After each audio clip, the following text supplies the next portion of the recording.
3 ways to use in and out markers in DaVinci Resolve. Let's go.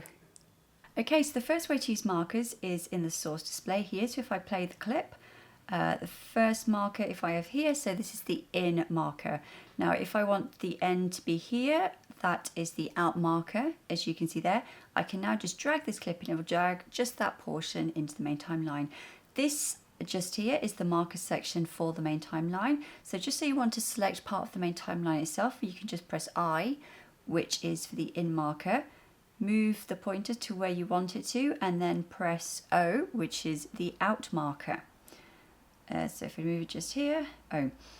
Now you can either copy or cut this piece of clip. So if I cut it, which is Control X, and I want to move it to the end, there I can just press Control V, and I can edit the main timeline itself if I just delete that.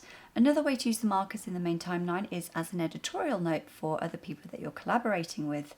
So for example, if I want to make a note on this particular clip here, if I just do in and out again, click there and go to convert in and out duration marker. And as you can see, it will have a little note there.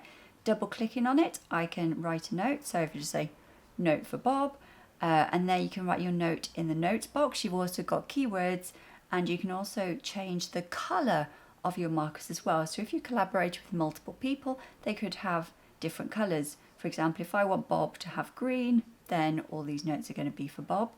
And you can see these notes on the color page as well.